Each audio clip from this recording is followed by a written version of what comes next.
Hello friends, नमस्कार friends. आज हम हल करने वाले हैं लेसन 8, जो कि फ्रेंड्स टॉपिक होने वाला है मदर टेरेसा। इससे पहले फ्रेंड्स हमने लेसन 7 तक इन सभी प्रश्नों को हल करवा दिए हैं। तो फ्रेंड्स वीडियो नहीं देखे हैं तो एक बार जाके जरूर से देख लें। हमने फ्रेंड्स उसका प्लेलिस्ट बना दिया है, उसमें सभी वीडियोज आपको चैप्टर वाइज मिल जाएगी। तो फ्रेंड्स यहाँ पर लेसन 8 में हमने कल आपको बोले थे कि सभी बढ़िया से पढ़ लीजिएगा। तो उम्मीद करते हैं कि पढ़ कर आए होंगे। अगर पढ़ कर आए होंगे फ्रेंड तो अच्छी बात है। डायरेक्ट हम यहाँ पर चलते हैं क्वेश्चन आंसर पर, ठीक ना। तो यहाँ पर सबसे पहला नंबर में यहाँ पर देखेंगे बोला गया है लेट्स कंप्रीहेंड, यानी कि फ्रेंड्स इसको आपको यहाँ पर सॉल्व करना है। तो सबसे पहले नंबर में यहाँ पर देखेंगे ना, बोला गया थिंक एंड टेल। B11 में यहाँ पर बोला गया है answer each of the following question of one word, यानी कि फ्रेंड्स इन सभी का आपको जो आंसर देना है एक वर्ड में देना है। जैसे कि when was Mother Teresa born. फिर बोला गया है how many years did Mother Teresa teach us a school teacher. तो चलिए इन सभी का आंसर जानते हैं। तो फ्रेंड्स हमने यहाँ पर 8वां का सभी आंसर लिख लिए, ठीक है। 8वां कहने का मतलब फ्रेंड्स चैप्टर 8 मदर टेरेसा। पहला नंबर प्रश्न बोला गया है ना यहाँ पर when was Mother Teresa born. तो आंसर में लिखेगा ना कि Mother Teresa was born on 26 August. उसके बाद फ्रेंड्स लिखा गया है 1910। 1910 कहने का मतलब है कि 1910, ठीक है, 26 अगस्त 1910 ईस्वी। दूसरा है how many years did Mother Teresa teach as a school teacher. तो यहाँ पर आंसर में लिखिएगा कि Mother Teresa taught for 17 years as a school teacher. वैसे फ्रेंड्स आप सोचेंगे कि हमने यहाँ पर इसका आंसर कहाँ से खोजा है। तो आंसर फ्रेंड्स आप ही के बुक में दिया गया। अगर कल आपने यहाँ पर चैप्टर 8 पूरा बढ़िया से पढ़े होंगे तो आपको भी आधा आंसर पहले से ही पता होगा, ठीक ना। चलिए तीसरा है in which country was Mother Teresa born. तो लिखेंगे Mother Teresa was born in Macedonia. बोला गया था ना कि मतलब कि मदर टेरेसा का जन्म किस देश में हुआ था, तो लिखेंगे मैसिडोनिया में। अगला चौथा है what did Mother Teresa do in 1950। तो आंसर लिखेंगे इन एल्सो। ये friends in also mother Teresa started the, यहाँ पर है मिशनरीज, कहने का मतलब है फ्रेंड्स यहाँ पर ऑफ चैरिटी, ठीक है। चलिए आगे बढ़ेंगे। अगला फ्रेंड्स यहाँ पर बोला गया है B2 थिंक एंड राइट, ठीक है। तो इसमें बोला गया है T यानी ट्रू, F यानी फॉल्स करना है। जिससे Mother Teresa was awarded the Nobel prize in 1980। क्या फ्रेंड्स मदर टेरेसा को यहाँ पर नोबेल पुरस्कार दिया गया था 1980 में? नहीं ना, तो लिखेंगे फॉल्स। अगला Mother Teresa was a doctor. क्या मदर टेरेसा एक डॉक्टर थी? तो नहीं, तो लिखेंगे false. She was awarded the, यहाँ पर पोप जॉन 8 पीस यहाँ पर प्राइज। क्या यहाँ पर पोप जॉन के द्वारा शांति का पुरस्कार मिला? तो बिल्कुल फ्रेंड्स मिला था, तो लिखेंगे true. She got the Nobel prize of chemistry. क्या केमिस्ट्री में नोबेल प्राइज मिला था मदर टेरेसा जी को? तो नहीं, तो लिखेंगे फॉल्स, ठीक है। चलिए अगला है B22 में। इसमें फ्रेंड्स बोला गया है ना answer the following questions. Why is Mother Teresa remembered, name the, लिखना है अवार्ड यहाँ पर that have been giving to Mother Teresa, what has Mother Teresa made people realise. तो चलिए इन सभी का आंसर करते हैं। तो फ्रेंड्स यहाँ पर B22 का आंसर हमने लिख लिया है, ठीक है। सबसे पहला नंबर प्रश्न यहाँ पर पढ़ेंगे। बोला गया है भाई is Mother Teresa remembered. Mother Teresa को क्यों याद किया जाता है? तो आंसर में लिखेंगे Mother Teresa is remembered for her great service to mankind, she devoted her life to servicing, ठीक है, the poor of all religions in India. तो इस प्रकार से पहला का आंसर हो गया है। दूसरा है name the award that have been given to Mother Teresa. तो लिखेंगे name of award that have been given to Mother Teresa. पहला पोप जॉन 8 पीस प्राइज, ये हो गया पहला। चलते हैं दूसरे पर। दूसरा अवार्ड है यहाँ पर फ्रेंड्स आप देखेंगे मैग्सेसे अवार्ड। तीसरा है भारत रत्न। चौथा है नोबेल पीस प्राइज। कंप्लीट है। तीसरा में बोला गया है what has Mother Teresa made people realise. तो आंसर में लिखेगा कि Mother Teresa has made people realise that people should feel sympathy for the poor and to help them.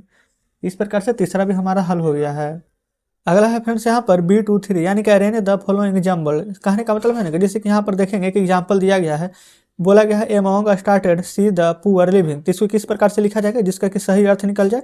तो she started living among the poor, यानी कि जैसे तैसे friend तोड़ फोड़ कर समझ सकते हैं आपके दिया गया, इसको सीधा करके लिखना है, ठीक है। उसी प्रकार से है लव्ड इज एंड रिस्पेक्टेड सी। यहाँ पर पूरा प्रश्न आप बढ़िया से पढ़ लिया है ना, बुक आप अपने सामने रखिएगा, ठीक है। फेयर बनाएंगे ना आप तो पहले ऊपर यहाँ पर ये वाला लिखेंगे, बुक में जो क्वेश्चन दिया गया गलत जस्ट उसके नीचे आंसर लिख करके सही वाला लिखेगा जो हम अभी आपको बताने जा रहे हैं। तो चलिए ये चारों का फ्रेंड्स आंसर बताते हैं। तो देखेंगे ये फ्रेंड्स B23 का चारों आंसर लिख लिए। पहला में लिखेंगे ना she is loved and respected. दूसरा में लिखेंगे Mother Teresa has become a symbol of service. तीसरा लिखेंगे Mother Teresa has started some centres from lepers. चौथा में लिखेंगे पोप विजिटेड हर वंस। तो इस प्रकार से B23 का चारों आंसर हमने आपको बता दिए हैं, ठीक है। देखेंगे आगे यहाँ पर चारों आंसर होने के बाद सी में है बर्ड स्टडी, C1 मैच करना है आपको कॉलम ए से कॉलम बी में। तो देखेंगे हमने फ्रेंड्स यहाँ पर मैच किए हुए हैं। पहला है मिशन, तो मिशन क्या था, तो यहाँ पर देखेंगे करेंगे centres for helping the homeless and needy. ठीक है, स्लम यानी कि क्या हो जाएगा, an area of a city where houses are dirty. फिर इसके बाद में है डाइटी, यहाँ हो जाएगा गॉडेस।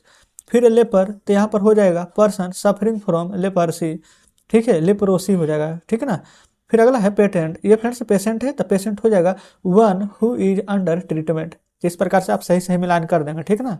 चलिए नीचे फ्रेंड्स अगला है correct the spelling of the following words. यहाँ पर ना देखिए तंजानिया है, लिविंग है, यहाँ पर मिशन लिखा है, नोबेल प्राइज, हैप्पीली, तो ये सभी फ्रेंड्स गलत गलत मीनिंग लिखे हुए हैं, ठीक ना। तो इन सभी को हम सही करके आपके सामने लाते हैं। तो देखिएगा फ्रेंड्स, सबसे पहले तंजानिया का मीनिंग होता है ना TANZANIA तंजानिया। लिविंग का मीनिंग होता है LIVING। मिशन का मीनिंग होता है MISSION। नोबेल का मीनिंग होता है NOBLE, ठीक ना। फिर उसके बाद प्राइज का मीनिंग होता है यहाँ पर PRIZD। फिर हैप्पीली का मीनिंग होता है HAPPILY। तो इस प्रकार से C2 का हमने सभी प्रश्न हल कर लिए हैं। क्लियर, चलिए अब यहाँ पर अब डी पर चलते हैं। तो देखिएगा आ चुके हैं डी पर। डी में बोला गया है grammar, fill in the blanks with the correct from of verbs given in brackets to make passive sentences. बोला गया है ना हेयर आर टू एग्जांपल्स, जैसे कि दो एग्जांपल दिए गए कि मदर टेरेसा लव होगा कि इज लव्ड होगा, तो बिल्कुल इज लव्ड होगा। उसी प्रकार से फ्रेंड्स यहाँ पर बनाना है सभी को, ठीक ना।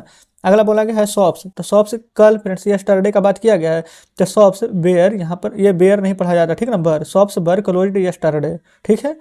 चलिए यहाँ पर इज लव्ड भर गया, यहाँ पर बर क्लोज्ड भरा जाएगा। अब यहाँ पर सम सेंटर्स ऑफ लेपर्स क्या हो जाएगा, स्टार्ट कि बर स्टार्टेड, तो बर स्टार्टेड, ठीक है। फिर अरुण, अरुण टीच, क्या टीच, तो अरुण बाज टाउट, क्योंकि जब पैसिव वॉइस में बनाते हैं ना तो यहाँ पर ये V1 से V3 में बदल जाता है। जब आपको हम वॉइस पढ़ाएंगे ना तो ये सभी बातें आपको बताएंगे, ठीक ना। चलिए फिर अगला है सी खाली स्थान फॉर हर बेस्ट परफॉर्मेंस, तो रिवार्ड है तो क्या हो जाएगा, बाज रिवार्डेड। फिर गांधी जी रिस्पेक्ट है तो बाज respected all over the world. Guide है तो स्टूडेंट्स, एक से ज़्यादा स्टूडेंट्स है तो बर लगेगा, स्टूडेंट्स बर guided by there teachers.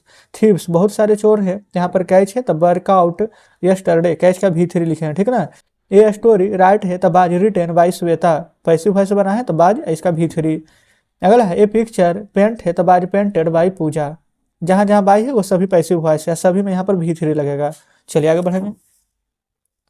In number में फ्रेंड्स यहाँ पर बोला गया है let's talk discuss the following in progress, action speaks louder than words, ठीक ना। फिर एफ में है composition, right a paragraph in about 100 words the best students of for your class, यानी कि आपके यहाँ पर क्लास में कौन बेस्ट स्टूडेंट है उसके बारे में 100 शब्द लिखना है। चलिए लिखते हैं इस प्रकार से फ्रेंड्स, यहाँ पर लिख देंगे F1 का आंसर में, ठीक है। बेस्ट स्टूडेंट ऑफ क्लास लिखेंगे ना, the best student of my class is Rahul Kumar, आपके यहाँ पर क्लास में जो स्टूडेंट बढ़िया हम उनका नाम लिखेंगे। He is very good in studies, he is very punctual and come school eight A time, he is always attentive in the class, he always obeys his class teacher, he is very shy in nature, he speaks very politely, he is very well behaved and respect his teachers, parents and elders, he is very helpful and cooperative। तो इस प्रकार से friends हमने यहाँ पर best student of class के बारे में कुछ लाइनें लिखे हैं, ठीक है। चलिए आगे बढ़े। तो फ्रेंड्स आगे यहाँ पर दिया गया है ट्रांसलेशन, ठीक है। Translate the following sentences into English. Mother Teresa विश्व की एक महान महिला थी, हमें गरीबों की सेवा करनी चाहिए। यहाँ पर बहुत सारे फ्रेंड्स यहाँ पर ट्रांसलेशन दिए गए हैं, इसको इंग्लिश करना है, तो चलिए इंग्लिश करेंगे। तो देखेंगे हमने यहाँ पर इंग्लिश कर ली है। पहला था ना यहाँ पर मदर टेरेसा विश्व की एक महान महिला थी, तो आंसर लिखेंगे Mother Teresa was a great women of the world. दूसरा है हमें गरीबों की सेवा करनी चाहिए, तो we should serve the poors. अगला है प्यार ही जीवन है, तो लव हिज लाइफ। अगला है पेड़ हमारे मित्र है, तो ट्रीज आर आवर फ्रेंड्स, हमें पेड़ बचाना चाहिए, तो लिखेंगे वी शुड सेव ट्रीज। अगला है कर्म ही पूजा है, तो आंसर लिखिएगा वर्क इज वर्शिप। श्रीदेव एक आदर्श शिक्षक है, आंसर लिखेंगे Shridev is an ideal teacher. अगला है मैं अपने माता पिता की आज्ञा मानता हूँ, तो लिखेंगे आई ओबे माई पेरेंट्स। तो इस प्रकार से ट्रांसलेशन भी हमने बना लिए हैं। तो फ्रेंड्स देखेंगे बुक आपके सामने है, अब नीचे कोई भी शेष ट्रांसलेशन नहीं बचा है। तो इस प्रकार से फ्रेंड्स आज हमने यहाँ पर लेसन 8 भी पूरा हल करा दिए हैं। उम्मीद करते हैं फ्रेंड्स कि लेसन 8 में जितने भी प्रश्न दिए गए थे, हमने जितने भी आपको बताए सब बढ़िया से समझे होंगे, कहीं पर फ्रेंड्स को डाउट नहीं बचा होगा। अगर अभी भी कहीं पर कोई डाउट बचा है, कोई प्रश्न नहीं समझ में आया हो तो कमेंट बॉक्स में जरूर से बताइएगा। और फ्रेंड्स अगर आपको हमारे बताने का तरीका अच्छा लगा हो, जितने भी प्रश्न हमने आपको बताए हैं सब बढ़िया से समझे होंगे, तो वीडियो को लाइक और चैनल को सब्सक्राइब जरूर से कर दीजिएगा। आज का सेशन कैसा लगा वो भी बताइएगा। तो चलिए ठीक है फ्रेंड्स, मिलते हैं हम आपसे कल नेक्स्ट वीडियो में नेक्स्ट चैप्टर के साथ।